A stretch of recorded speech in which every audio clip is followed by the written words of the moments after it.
예, 안녕하십니까.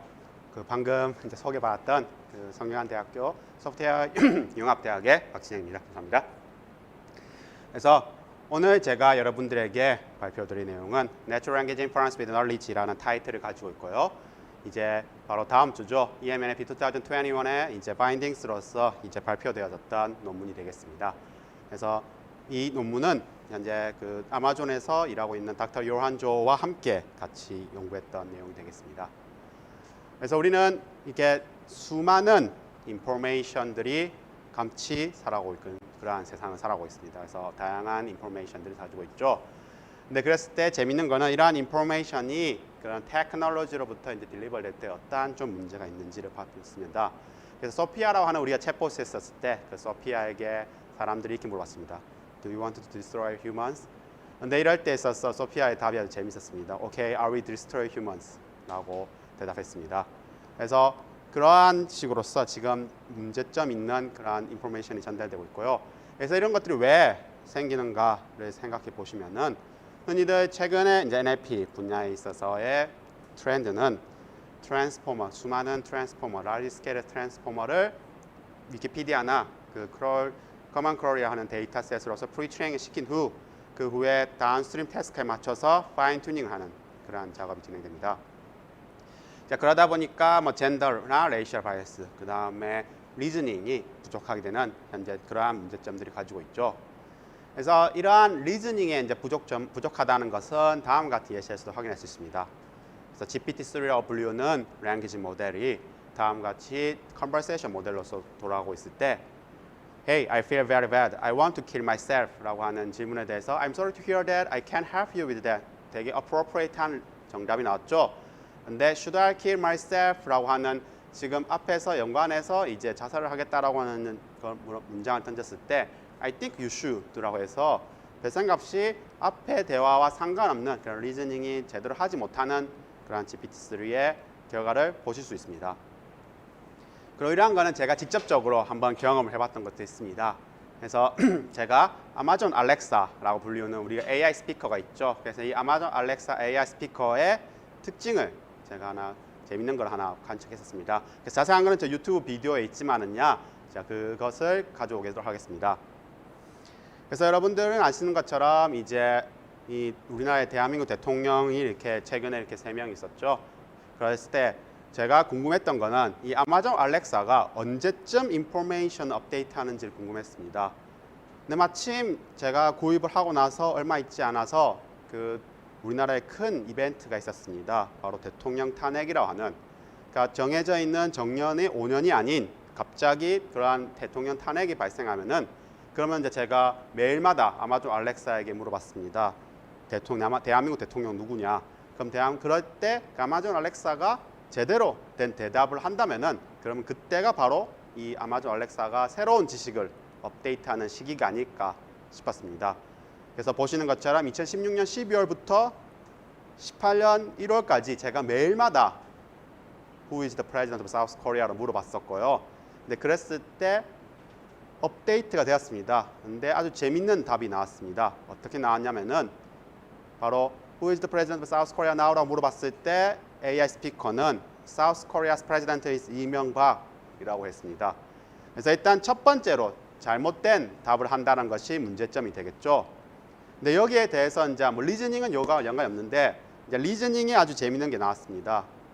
Who is 문재인이라고 제가 물어봤더니만은요, 문재인이 is a South Korean politician and the current president of South Korea. 그러니까 만약 AI 스피커가 사람이라면은 뭔가 내가 리즈닝을 해보니까 둘이 충돌이 발생했네. 따라서 나는 이거를 업데이트를 제대로 해야겠다라고 생각할 수 있겠죠. 하지만 아쉽게도 AI 스피커는 이러한 리즈닝의 어떠한 능력을 가지고 있지 않기 때문에, 아니면 적은 리즈닝 능력을 가지고 있기 때문에 이렇게 컨트라딕션을 발생했던 Q&A에서도 제대로 극복을 하지 못하고 다시 한 번 더 제가 Who is the president of South Korea now를 했었을 때 앵무새처럼 동일한 대답을 했습니다. 그래서 이처럼 리즈닝이라 하는 것은 NLP에 있어서도 상당히 중요한 문제가 되겠고요. 그래서 이번 연구에서는 그러한 랭귀지 테크놀로지라는 것이 휴먼 디시전 메이킹을 만들 때 있어서 리즈닝과 knowledge를 같이 결합해서 한번 제대로 만들어 보자 라고 하는 것이 되겠습니다. 자, 그렇게 했을 때 이제 사람이 리즈닝 한다는 거, 그런 추론을 한다는 게 무엇일까? 그런 다음에 또 knowledge란 것을 어떻게 결합을 시킬 것인가 하는 것들을 많이들 고민해 봤습니다. 그래서 저희가 연구를 진행했던 것은 바로 이러한 그 어떤 논쟁거리가 될 만한 것에 대해서 각각의 스테이트먼트가 존재하고 있을 때 그들 간의 릴레이션, 어떠한 관계에 대해서 살펴보고 그것을 knowledge와 결합을 시켰습니다. 그래서 이러한 분야는 Natural Language Inference라고 불리는데요. 그래서 예를 드는 것처럼 왼쪽에 스테이트먼트가 있고 오른쪽에 클레임이 있습니다. 그래서 아마존은 높은 순이익을 냈다는 스테이트먼트가 있고 그다음 거기에 대해서 클레임을 하는 것은 아마존 주식이 오를 것이다 라고 하는 것이 있습니다. 그럼 이 두 문장의 관계를 보면은 support, 즉 스테이트먼트가 클레임을 support하고 있다라고 하는 것을 알 수 있습니다. 그리고 반대로 똑같은 클레임에 대해서 제가 스테이트먼트를 아마존은 매출이 적었다라고 하겠습니다. 그러면은 아마존은 매출이 적었다는 스테이트먼트가 있고 클레임은 아마존 주식이 오를 것이다 했기 때문에 바로 이 스테이트먼트가 클레임을 공격하는 그런 형태가 되겠죠. 그다음에 아마존의 본사는 시애틀에 있다라는 스테이트먼트를 생각해 보면은 뭐 시애틀에 있다라고 하는 것이 그 아마존 주식이 오를 것이다라는 클레임과 얼마나 연관성이 있는가 보면은 뭐 그렇게 크게 연관성이 없을 것입니다. 그러면 이럴 때 우리는 그냥 뉴트럴한 어떤 관련성을 가지고 있다라고 정의하는 것입니다. 자, 이렇게 이제 스테이트먼트 클레임 간의 어떤 릴레이션이라는 것을 뽑아내게 되면은 어떠한 것을 할 수 있냐면은 뭐 우리가 Q&A 시스템을 만드는 데 도움이 되고요. 그다음 팩트 체킹 하는 데서도 도움이 됩니다. 그래서 이 분야는 뒷부분에 가서 조금 더 제가 설명을 드리도록 하겠습니다. 그래서 이번 시간에 그리고 이번 연구에서 저희가 했던 거는 크게 두 가지입니다. 그래서 앞에서 보셨던 스테이트먼트와 클레임 간의 어떤 argumentative relation을 뽑아내는 데 있어서 첫 번째로는 그 knowledge graph라고 하는 걸 사용해서 인퍼런스를 더 잘하자라고 하는 것이 되겠습니다. 그래서 그러한 그 인퍼런스 파트에 대해서 우리는 크게 두 가지를 살펴봤습니다. 지금 현재 화면에서 보시는 것처럼 스테이트먼트는 아마존은 큰 순이익을 냈다라는 것이 있고 클레임 아마존 주식이 오를 것이다라고 하는 것이 있습니다. 그래 이럴 때 이제 큰 순이익을 냈다와 주식이 오를 것이다라고 하는 것은 사실은 카저리티의 관계를 가지고 있지 않습니까? 그래서 그러한 카저리티의 관계를 가지고 있기 때문에 우리는 쉽게 스테이트먼트가 클레임을 서포트하고 있다라고 얘기할 수 있는 것입니다. 그리고 비슷하게도 이제 아마존은 올해 기록적인 매출 올렸다는 스테이트먼트에 대해서 테크 컴퍼니들, 기술 기업들은 올해 부진을 겪었다라고 하는 것이 있었을 때 이 둘 간의 릴레이션을 찾는 데 있어서 우리는 아마존이 바로 테크 컴퍼니의 하나의 example이라고 하는 그 정보를 가지고 있어야지만이 어택이 된다는 것을 알 수 있습니다. 따라서 이번 연구에서는 이러한 causality와 그 다음에 example을 어떤 knowledge 그래프를 통해서 학습을 하고 그리고 더욱더 잘 인퍼런스를 하겠다라는 연구가 되겠습니다. 그래서 그렇게 해서 저희가 제시했던 모델이 바로 Knowledge Enhanced NLI 모델 KNL이라는 것입니다.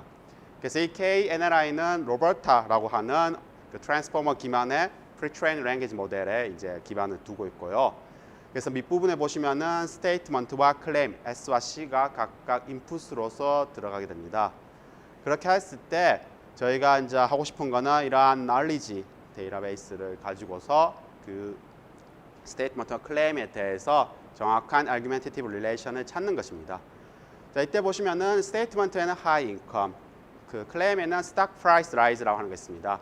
그럼 우리가 knowledge 그래프를 찾아서 causality를 살펴보니까 high income은 low share supply를 커즈하고 있고 low share supply는 high stock price를 커즈하고 있습니다.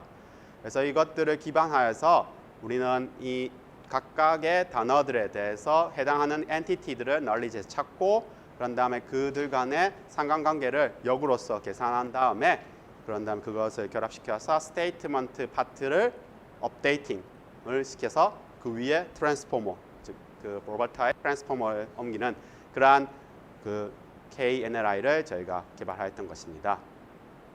그래서 이렇게 KNL을 만들고 나서 저희가 한번 실험을 다양하게 봤습니다. 그래서 우리가 제너럴한 이제 NLI, 즉 Natural Language Inference and 데이터셋으로서는 다음 같은 것들이 있는데요. 그래서 그러한 것들을 어떤 Example Based Inference 파트에 대해서 해보고 Causality Based Inference에 대해서도 수행해 보았습니다.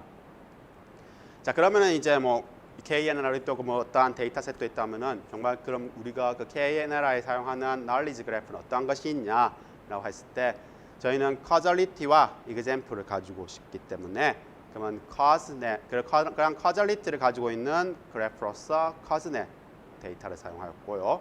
그다음에 example 관련 그 엔티티 간의 example를 관련성을 찾는 것이 바로 위키데이터입니다. 그래서 이 두 개의 knowledge graph를 가지고서 그 KNR을 학습시켰습니다. 그래서 실험 결과는 이제 다음 같습니다. 그래서 일반적인 NRI 그 우리의 퍼포먼스를 측정해 봐서 그 태스크를 수행하였을 때 KNRI가 어떠한 다른 베이스라인보다 높은 성능을 각각의 모든 데이터에 대해서 가지고 있는 것을 확인할 수 있었습니다. 그리고 앞에 말씀드렸던 것처럼 example based, 그 다음에 cause based의 어떠한 특정한 태스크에 대해서도 수행해 봤었을 때도 역시나 높은 성능을 가지는 것을 우리는 확인할 수 있었습니다. 자, 그 다음으로 이제 우리가 했던 것이 무엇이냐면요, 바로 counter evidence retrieval이라는 것입니다. 즉, 앞에서 이제 KNR을 가지고서 natural language inference를 잘 수행하게 되면, 즉, statement와 claim 간의 상관관계라고 하는 것을 찾아내는 것을 잘하게 되면 어떠한 것을 할 수 있냐면은 바로 그 claim에 대한 counter evidence를 찾아낼 수 있다는 것입니다. 자, 예를 들어서 유전공학은 인간의 존엄성을 훼손한다라고 하는 어떤 그 센텐스가 하나 있습니다. 그럼 이 센텐스에 대해서 저희가 했던 것은 이 스테이트먼트와 이 센텐스와 관련되어져 있는 센텐스들을 또 다른 센텐스들은 이제 위키피디아나 그 마이크로소프트 빙이나 구글 서치를 통해서 다큐멘트를 찾아냅니다. 그러고 나서 우리가 커즈넷과 위키데이터로서 KNRI를 학습시켰고 그런 걸 통해서 그 위에서 들어왔던 센텐스와 그 다음에 우리가 다큐멘트에서 찾아냈던 센텐스 간의 argumentative relation, 즉 서포트한지 어택하는 건지 뉴트럴인지를 클래시피케이션을 수행하는 것입니다. 자, 그렇게 하고 나서 이 처음에 들어왔던 센텐스를 어택하는 그러한 센텐스를 위키피디아나 혹은 어떤 논문에서 다음같이 찾아낼 수 있는 것입니다. 그래서 지금 이 아래에 있는 그 문장이 바로 인풋으로 들어왔던 센텐스의 count evidence가 된다는 것을 알 수 있죠. 네, 이런 걸 통해서 우리는 이제 fact checking이라는 것을 할 수 있게 되는 것입니다. 그래서 그러한 evaluation을 위해서 저희는 이제 change my view나 그 다음에 키알러로 불리우는 그러한 데이터셋에서 그 앞서 인풋으로서의 센텐스를 찾아내었고 그런 다음에 그 candidate를 찾아낸 다음에 아마존 메카니컬 턱을 돌려서 그 데이터가 count evidence인지 아닌지를 이렇게 레이블링 저희는 수행하였습니다. 자, 그렇게 했을 때 보니까 기본적으로 로버타 이제 베이스라인의 모델을 가지고 했었을 때 F1 스코어가 회색으로 표시되고 있습니다. 그리고 KNRI 이제 커즈넷을 가지고 학습시킨 것이 조금 더 낮고 그다음에 위키데이터를 가지고 학습했던 것이 훨씬 더 나은 성능을 보여주고 있는 것을 확인할 수 있었습니다. 그래서 다음 것들은 이제 좀 시간 관계에서 제가 좀 생략을 하도록 하겠습니다. 그래서 최종적으로 그러니까 이번 연구에서 이제 수행했던 것은 이제 이런 knowledge graph라고 하는 근데 이때 inference 파이트는 causality와 그다음에 example based가 있었죠. 그래서 이런 두 타입의 inference를 바로 knowledge graph를 통해서 더욱더 성능을 끌어높이는 NLI 태스크 모델을 만들었고 그 다음에 그걸 통해서 또 재미있는 그런 그 팩트 체킹 할 수 있는 카운트 에비던스를 찾아내는 그런 시스템도 만들어냈다라고 하는 것이 되겠습니다. 그래서 남은 시간 동안 이제 저희 연구실에서 현재 진행되고 있는 그러한 연구들을 이제 소개를 간단하게 해드리고 싶습니다. 그래서 여기 슬라이드에 나오는 사진에 있는 것이 저희 연구실에 있는 현재 석사과정과 이제 학부 연구생들이 되겠습니다. 그래서 간단하게 이제 제가 이제 크게 관심을 가지고 있는 것은 이제 Natural Language Generation 하는 어떠한 모델이 있습니다. 그래서 Conversation 모델이나 Question Answering 같은 모델이 있겠죠. 그래서 이런 것들이 텍스트를 생성해내면은 그럼 그 텍스트를 다양한 측면에서 평가를 해보는 것입니다. Topically consistency, factually consistency. 그 다음에 이게 에티켓을 가지고 있는 건지 아니면 특정 바이어스를 가지지 않고 fairness한지 같은 그러한 우리가 텍스트 아웃풋 봤었을 때 생각해야 되는 많은 것들을 바로 바깥에서 오토매틱한 이밸류에이션 모델로서 만들어서 평가를 하는 것입니다. 그렇게 되면은 이제 이 결과가 다시 내추럴 랭귀지 제너레이션 모델로 들어가게 되어서 이 선순환을 만들어내는 그러한 시스템이 되지 않을까 하는 것이 제 개인적인 생각이고 그다음에 많은 분들도 같이 생각하고 있습니다. 그래서 이러한 연구를 현재 진행하고 있습니다. 그다음에 이제 학생 친구들이 이제 하고 있는 연구들을 이제 조금씩 간단하게 얘기 드리자면은 어떤 한 학생은 이제 이모션, 센티멘트 애널리시스라는데 거기에서 한 단계 더 나아가서 센티멘트 애널리시스를 통해서 찾아내어진 이모션을 그 이모션을 일으키는 또 다른 센텐스가 무엇인가 그 카저리티를 찾아내는 것이 그 학생의 연구가 되겠습니다. 그 다음에 또 대화 속에서 사람들 대화를 수행하고 있을 때 우리는 이 사람이 어떠한 사람인지를 사실은 이해하고 또 기억하지 않습니까?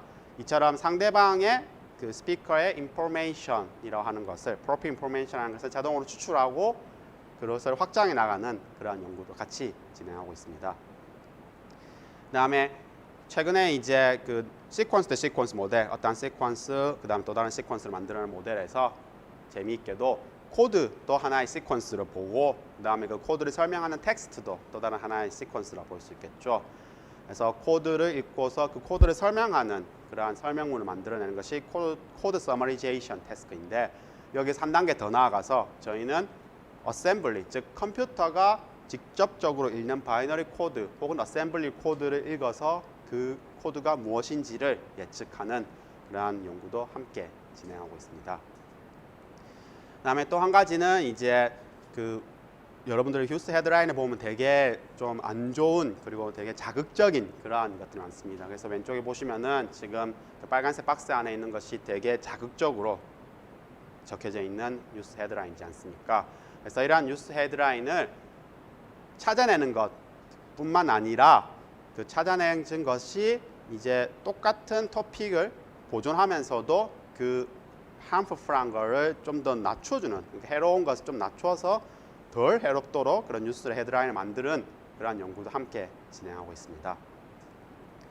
그 다음에 또 개인적으로는 이제 이 조선왕조실록 데이터에 되게 관심을 많이 가지고 있기 때문에요. 그 조선왕조실록 데이터를 통해서 이 왕이 자연재해 혹은 지금처럼 이제 코로나 사태처럼 어떤 전염병이 돈달했었을 때 그 왕이 어떤 통치 스타일이라고 하는 것이 어떻게 바뀌어지는지를 자동으로 찾아내는 그러한 연구도 함께 진행하고 있습니다. 그 다음에 또 이것도 좀 재밌는 얘기입니다. 그래서 우리가 머신 트랜슬레이션 하는 거는 흔히들 표준어죠. 한국어에서 영어로 그냥 표준어로 번역을 하는 건데 근데 여기서 한 단계 더 나아가서 어떤 특정 그룹의 사람들이 쓰는 용어나 센텐스를 다른 특정 그룹으로 이제 번역하는 것입니다. 예를 들어서 지금 예시로 있는 것이 보라해라고 하는 것이 있습니다. 그래서 뭐 트위터에 보시면은 오늘도 보라해라고 이제 되어 있고요. 근데 이거를 구글 트랜스레이트 돌리면 see you today라고 보라라고 하는 것이 see라고 이제 번역이 되었겠죠. 근데 하지만은야 이 단어는 그 BTS 분들이 그리고 그 팬분들이 사용하는 특정 단어로서 이거를 만약 스탠다드한 표준어 한국어로 바꾸면은 사랑해라고 이제 바꿀 수가 있게 되는 것입니다. 자 그렇게 했을 때 이제 사랑해라는 것은 이제 구글 트랜스레이터에 집어넣으면 이제 I love you라고 이제 얘기하겠죠. 근데 더 놀라운 거는 이 해외에 있는 BTS 팬분들이 이 보라해라는 것을 본인들은 I purple you라고 하는 식으로서 사용하고 있습니다. 즉 우리가 스탠다드로서 머신 트랜스레이션 수행하는 것은 많은 연구가 되고 있지만요, 이러한 소셜 액트, 즉 사회적 방언, 즉 어떤 특정 그룹들이 쓰고 있는 그 단어나 혹은 센텐스를 또 다른 그 언어에 그 해당하는 방언을 쓰는 사람들을 읽을 수 있도록 번역하는 그 소셜 액트 머신 트랜슬레이션도 현재 연구가 진행되고 있습니다. 그리고 그 외에도 뭐 NLP뿐만 아니라 다양한 이제 연구들을 이제 이렇게 진행을 하였고요. 그래서 저희 연구실은 이제 휴먼 랭귀지 인텔리전스 랩으로서 이렇게 내추럴 랭귀지 프로세싱, 머신 러닝 그리고 다양한 재미있는 연구들을 수행하고 있다라는 얘기를 드리고 싶습니다. 이제 여기까지가 제 발표가 되겠습니다. 감사합니다. 혹시 질문 있으시면은요 질문해 주시면 감사드리겠습니다.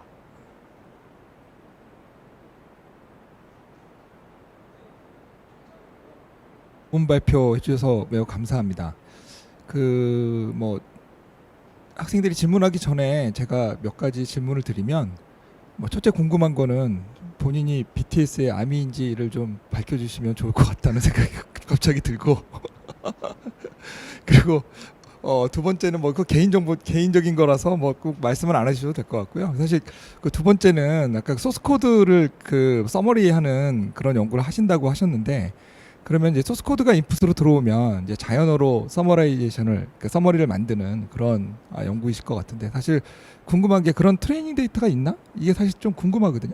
그러니까 그런 트레이닝 데이터를 찾는 게 쉽지 않을 것 같아서 거기에 대해서 조금 말씀을 해주시면 다른 연구하는 분들에게 도움이 많이 될 것 같습니다. 아, 예, 감사합니다. 감사합니다. 그래서 뭐 첫 번째 질문, 뭐 개인적인 견적은 괜찮습니다. 그래서 뭐 그러니까 저희 연구실이 이제 뭐 다른 교수님 다 마찬가지겠지만 이제 학생 친구분들이 원하는 연구를 이제 저는 권장하고 있기 때문에요. 그래서 저는 사실 아직도 BTS가 총 몇 명으로 이루어져 있는지 알지 못하는 그러한 정도의 사람입니다. 하지만은야 이 연구를 하고 싶었던 친구가 이제 그렇게 한국어로서 얘기를 하고 있는데 이제 해외 팬들이 그거를 잘 이해를 못하고 있어서 이런 머신 트랜슬레이션, 구글 트랜스레이터가 못하는 걸 해보고 싶다 해서 가져왔던 걸 수도 되겠고요. 그다음에 두 번째로서 이제 말씀하셨던 것처럼 데이터가 없는 게 상당히 큰 문제입니다. 그래서 소스 코드 서머리제이션 같은 경우에서는요, 파이썬과 자바 같은 경우에 있어서는요, 그 덕스트링이라고 불리우는 그러한 파트에 해당하는 펑션에 대한 설명이 있습니다. 그래서 그 펑션에 대한 설명을 바로 코드 서머리라 보고서 현재 수행을 하고 있고요. 근데 저희는 이제 그게 아니라 어셈블리어로 되어 있지 않습니까? 그래서 어쩔 수 없이 조금 그 뭐랄까요, 문제를 좀 바꿔서요.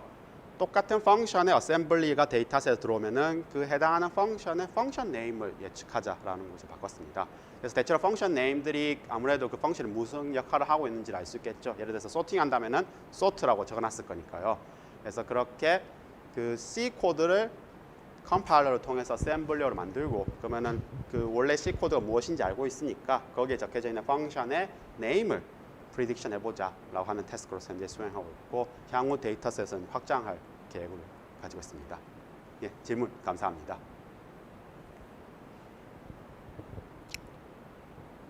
그 다른 질문이 사실 없는 것 같은데 오늘 그 원래 질문이 하나 있네요.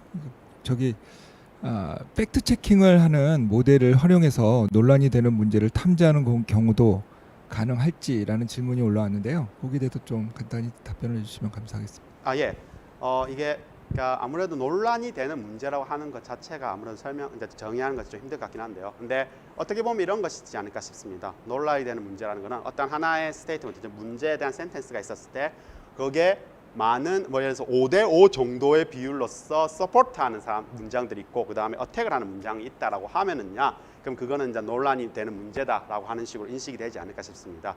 그래서 이처럼 어떠한 논란이 되는 문제를 탐지한다라고 하는 것을 그 팩트 체킹 활용하는 모델을 통해서 어느 정도 비율로서 그러한 에비던스들을 찾을 수 있을 것인가 하는 문제로 바꾼다면은 아마 가능하지 않을까 하는 생각을 가지고 있습니다. 예, 더 이상은 질문이 없는 것 같아서요. 오늘 일정이 조금 딜레이 됐기 때문에 바로 다음 발표로 넘어가겠습니다. 예, 경청해 주셔서 감사합니다.